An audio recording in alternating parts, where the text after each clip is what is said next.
আসসালামু আলাইকুম, সবাই কেমন আছেন? আজকে রান্না করে দেখাবো ঝাল রোস্ট। রোস্টের পিসগুলো হয় বড়, কিন্তু আমি মাংসের পিসগুলো ছোট করে নিয়েছি। তারপর আমি পরিমাণ মতো লবণ দেব, লেবুর রস দেব, একটু কালারের জন্য ফুড কালার দিয়েছি। এখন সব উপকরণ ভালোভাবে মেখে নিয়ে ঢাকনি দিয়ে ঢেকে দেব 15 মিনিটের জন্য। রেসিপিগুলো কিন্তু আমার শাশুড়ির, আমি শুধু মাঝে মাঝে খুন্তি নাড়িয়ে দিই। রান্নাটা উনিই করে। 15 মিনিট পর মাংসটা আমি আবার একটু মাখিয়ে নিয়েছি। এখন একটা প্যানে পরিমাণ মতো তেল দিয়ে আমি লেগ পিসগুলো আগে ভেজে নিয়েছি। এক পাশ ভাজা হলে উল্টিয়ে দেব।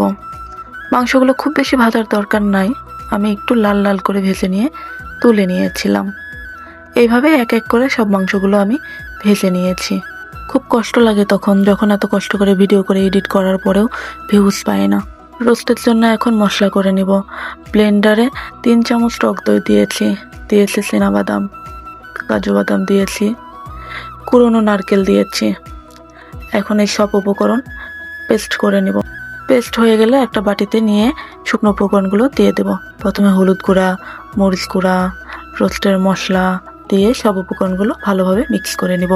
আর হ্যাঁ, আমি ভুলে গেছিলাম টমেটো সস দিতে, তো আমি পরে টমেটো সস দিয়ে পেস্টগুলো ভালোভাবে মিশিয়ে নিয়েছিলাম। এখন রান্নার জন্য লাগবে দুধ, তাই আমি গুঁড়া দুধে কুসুম গরম পানি দিয়ে রেডি করে রেখে দিলাম এক পাশে। এখন কড়াইয়ে পেঁয়াজ দিয়ে সেগুলো বেরেস্তা করে রেখে দেব। মাংসের জন্য আমার লাস্টে লাগবে। যেভাবে ভয়েসে বলছি তাতে মনে হচ্ছে আমি রান্না করছি, আসলে তা না, রান্নাগুলো আমার শাশুড়ি করে, কিন্তু ভয়েসের ক্ষেত্রে আমাকে সেভাবেই বলতে হয়। এখন রান্না শুরু করে চলেন। প্রথমে পেঁয়াজগুলো লাল লাল করে ভেজে নিয়ে তারপর পেঁয়াজ বাটা, রসুন বাটা, আদা বাটা দিয়ে একটু তেজপাতা, দারচিনি, এলাচ দিয়ে একটু নাড়িয়ে যে পেস্টটা করে রেখেছিলাম আগে, সেটা এখন দিয়ে দেব। দিয়ে পরিমাণ মতো লবণ দেব। তারপরে মশলাগুলো এখন ভালোভাবে একটু কষিয়ে একটু পানি দিয়ে আবার একটু নেড়ে দেব। এখন মাংসগুলো এক এক করে সব দিয়ে দেব। মাংসগুলো দেওয়া হলে আবার একটু মশলার সাথে ভালোভাবে মাংসগুলো কষিয়ে নেব। কষানো হলে ওই যে রেডি করে রেখেছিলাম দুধ, সেই দুধগুলো এখন মাংসের মধ্যে দিয়ে দেব। আমি আর একটু পানি দিয়েছিলাম, পানিটা কম মনে হয়েছিল, তারপরে ঢাকনা দিয়ে ঢেকে দিলাম।